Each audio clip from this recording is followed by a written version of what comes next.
Happy day to you all.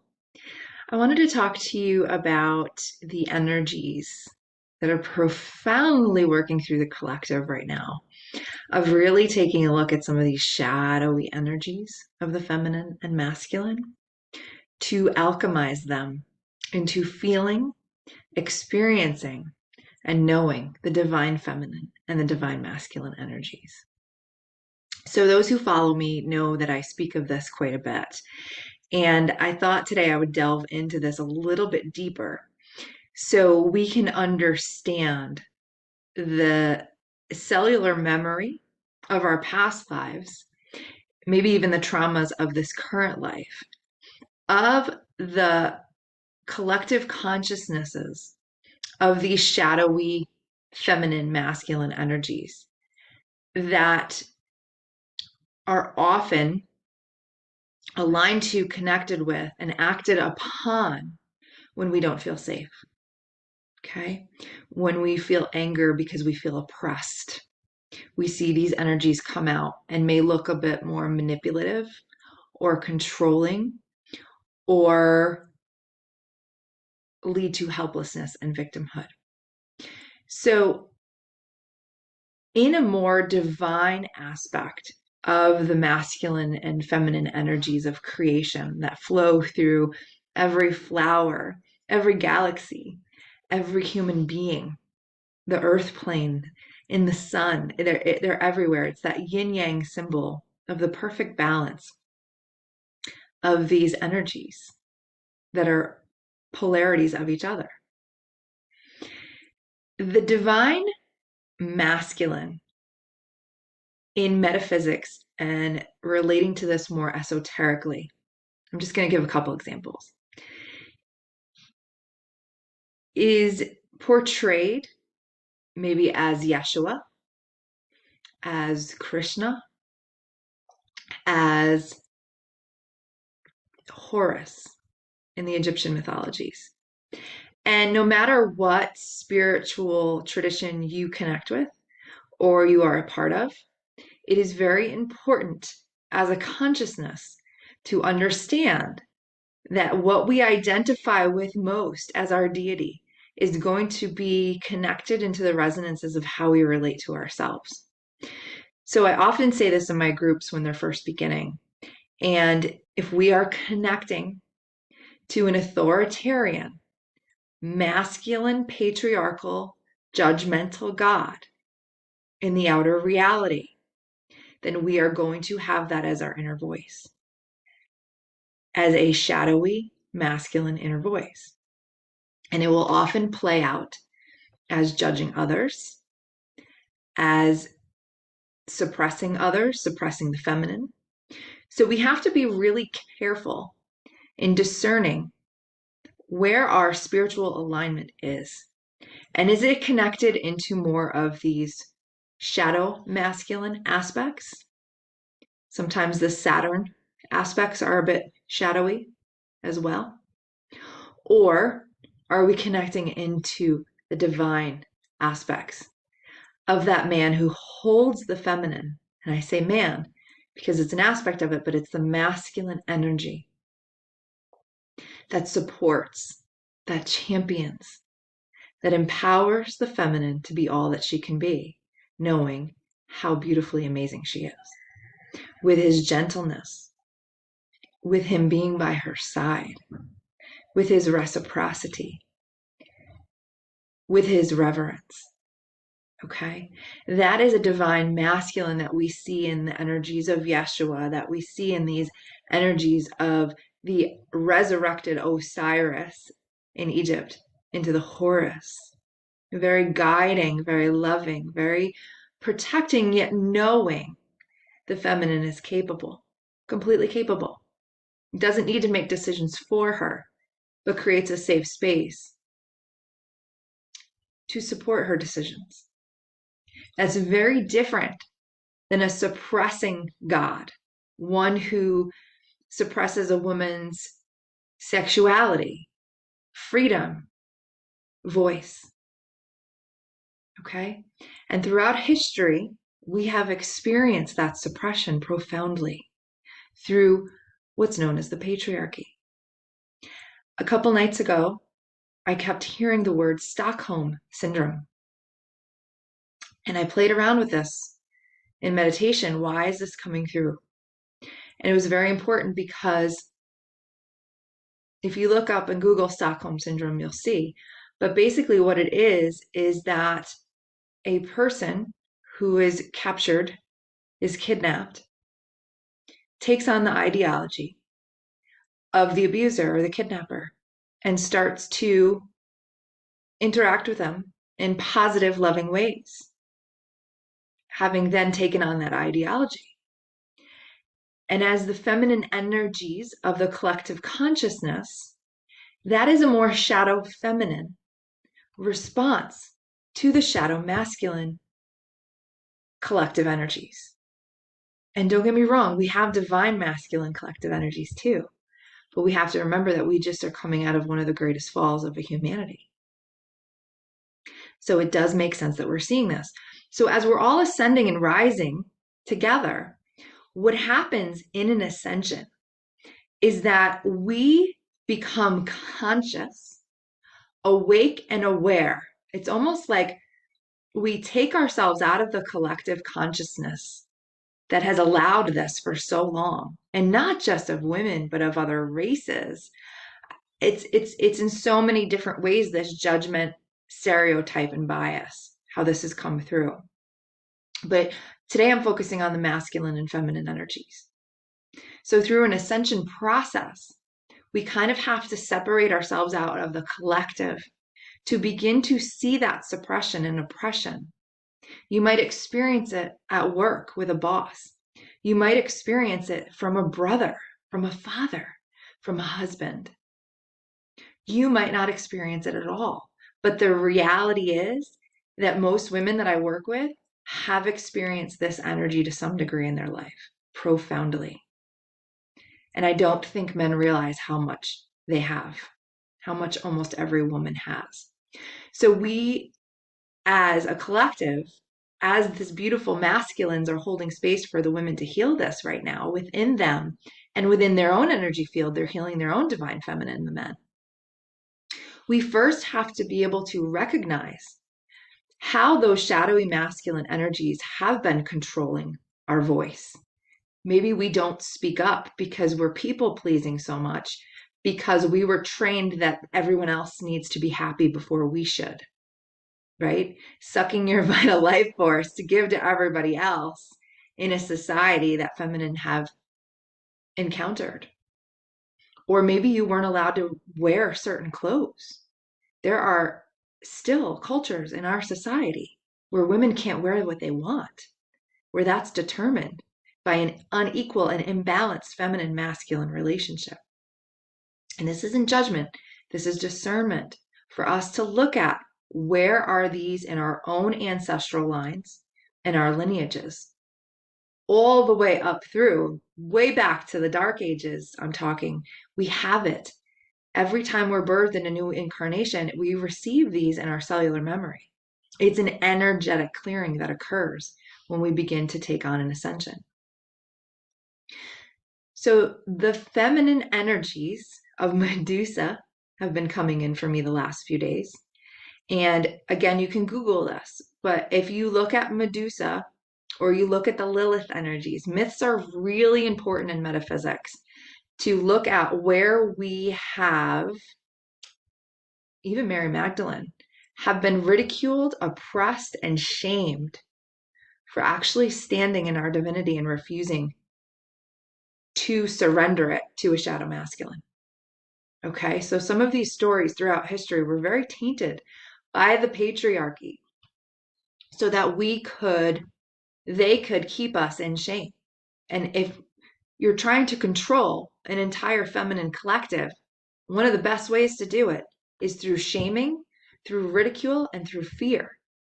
So a lot of women that I work through, and again, this is something that's inherited. It's in our cellular memory. So as we're ascending, we literally need to clear these energetics out of our being. And one of the things that happens often with women is their throat chakras tend to become so, I don't even want to use a word for it, but let's just say they're not open and clear. okay? Because the feminine has not for millennia felt safe necessarily to speak openly, honestly from the heart without a suppression, an abuse, or a loss of something that was very important for her survival. So there's a lot of fear here for women to speak their truth. And there's a lot of programming that's occurred with women for why they shouldn't. And then they believe it and then they perpetuate. And then they will often judge another feminine when she tries to do it because they're so lost in this, what was referred to in the matrix, right? This matrix programming. We cannot rise out of it into the divine feminine and the divine masculine energies until we see it and we clear it. So that is a lot of the work that I do. And today, what I wanted to just emphasize profoundly, which is really beautiful, it's not the easiest thing to always do because there's a lot of pain when we're healing these energies. There's a lot of purging that occurs when we're healing these energy. Abandonment wounds come in, and shame comes in, and repression, and we find this new sense of freedom, and it's like, whoa, we've been repressed more than we can fully understand. So the beauty of this path that I want to share with you all today is I'll give you the Egyptian ascension example. That when we finally clear these energies of the shadow masculine and the shadow feminine within us, we then begin to literally see the emanation that we are holding within us of the divine masculine and the divine feminine energies in the outer reality. Okay, so we begin to experience the Horus, the Yeshua in the men in our lives. It's almost as if this new, soft, gentle, profound respect is coming from every man in your world. And they want to help you, they want to support you, they bring you random gifts. It's so synchronous and it's so beautiful. It's the new earth. So this is what the new earth is. But in order to ascend into the new earth, there's lots of planes of density and more lightness as we come up and we ascend to hold these higher frequencies.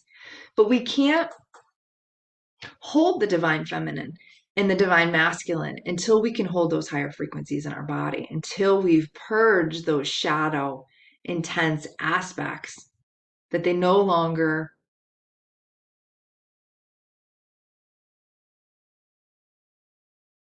infiltrate our reality. And you might see the shadow masculine in your reality coming at you in weird ways, right? We've all experienced that. The man that's yelling and screaming, or the man that's, not being kind. And we all have that within us to different degrees. But when we heal it, we stop seeing it in the outer. So ascension and new earth consciousness comes from within us. And the outer shifts based on our changes. It's no longer, oh, he did this to me, he's such a jerk. No, you are reflecting out your shadow masculine, showing you that there's still healing that needs to occur if you are experiencing it. So as we look at different parts of the globe right now, and we look at ourselves as individuals, I'm not saying to take it all on as your own right now, because as you're ascending, you're going in and out of these densities. You go up a little and you come down a little and you go up higher and you come down because we're multidimensional. So there are times in these lower densities where we experience such profound separation that we need boundaries. We need different ways of not allowing that energy to come into our field when we see it. So that's totally normal. But there is a higher plane beyond that where we don't need boundaries anymore because we are holding the masculine and feminine in the divine unified, divine union within us, that we begin to see it in every masculine and every feminine we interact with. Every woman becomes your most best friend in the most beautiful way. And every man becomes this cheerleader that honors you, is in reverence of you. And that's the divine plane. That's new earth consciousness. That's ascension. So this is not an outer blaming of every man that's ever harmed you or every woman that's ever backstabbed you, right? This is an understanding that the outer is trying to show us what we are emanating from within us. And some people may not be ready for that level of responsibility of our reality. But I will tell you from firsthand experience that that is exactly what this is. And when we rise into the new earth consciousness, when we feel ourselves vibrating at that level, we have shifted so much within us that this entire planet changes in front of us, in front of our very eyes. So imagine if we all do this work together, how fast this whole thing can change. Like that. And the truth is, that is the work of the Bodhisattva, okay? In the Tibetan tradition, in Buddhism. But the truth is that it is all coming from within you. But it takes time. Because if we were to see the new earth immediately, to see Yeshua or Horus talking to us through every single person, we recognize that energetic coming back at us overnight, we'd probably go a little bit crazy and think we were nuts. But through a gentle ascension process, we purge that shadowy, nasty person that abandons us and leaves us in the lurch. We shed that. We shed that cocoon of needing to suffer in that way. And we rise into the new earth. And it's seamless, and it's gentle, and it's fun, and it's free. And you can speak freely through love, through your heart chakra, through the divine voice of the higher self that is now your voice, without fear, knowing and trusting that everything you say is beautiful and necessary and wonderful. Some people have a lot of work to get to that point. But there are communities to do that, to heal that, to heal the voice of the feminine, where she felt shame and guilt for everything she ever said, or fear, right? Women know what I mean when I say this.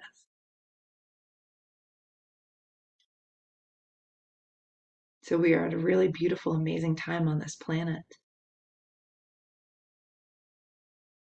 And a lot of you that are already doing this work already see it moving, see it changing. And one of the beautiful parts is that a lot of times we've already ascended. We just don't know it because nobody's there saying, oh, you ascended. But what happens is you begin to notice it very quickly. You begin to see it. It's unfolding before you. You're shedding your skin and you have new skin. You're not reacting the way you used to. You're not responding the way that you used to. Fear isn't really a thing anymore. Your buttons aren't being pushed. You're just observing, holding within you your divine feminine and divine masculine nature, and seeing it in everyone else too. Welcome home. Welcome to the new earth. And feel free to reach out if someone has a question or wants more elaborate explanation. Sounds easy, doesn't it? And the reason it wasn't is because we were not conscious of why this was happening. Why this intensity kept flying back at us in Earth School. Because we didn't understand what it was. We didn't understand that it was coming from within us. We didn't understand that we were creating the whole thing. But the sovereignty of it, the taking our power back, the self-governance, to see it, to know thyself, and to rise out of it, is the new dawn, is the phoenix rising, is the dragon fire that melts away all that is not divine, as we hold and embody the new earth in each and every one of us. Blessings, everyone, on this magical word groovy is coming in. Groovy. I think of the 70s and colorful and Love Shack. Groovy, fun plane of existence. That is our birthright. That things just show up seamlessly. I wanted to finally do landscaping in my front yard this week. And I have all these gorgeous rocks on my property. And I was like, I need a wheelbarrow. And I almost stopped at the store to buy one. And then I stopped at a family member's house and they had an extra one and they gave it to me. That's how this plane works. And it's going to work in ways we don't yet understand or can't even imagine. But it's the shift from thinking about what we don't want to creating what we do.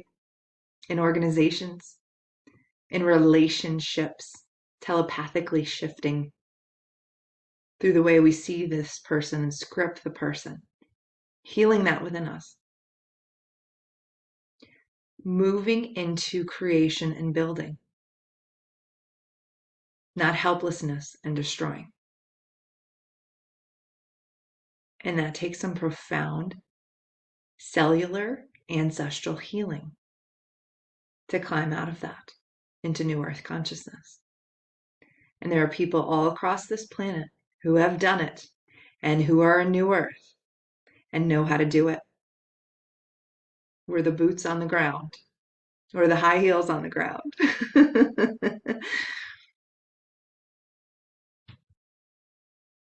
So if you want to be a part of this beautiful movement of energetic shift and healing and commitment to self-love, and that you are beautiful and amazing and you deserve to speak that and be that and live that, then you will follow your resonance and you will find us. We're all over the place. And join this beautiful new earth movement so that we can finally heal this planet and each other in beautiful new earth communities, doing things in ways we haven't even conceived of yet.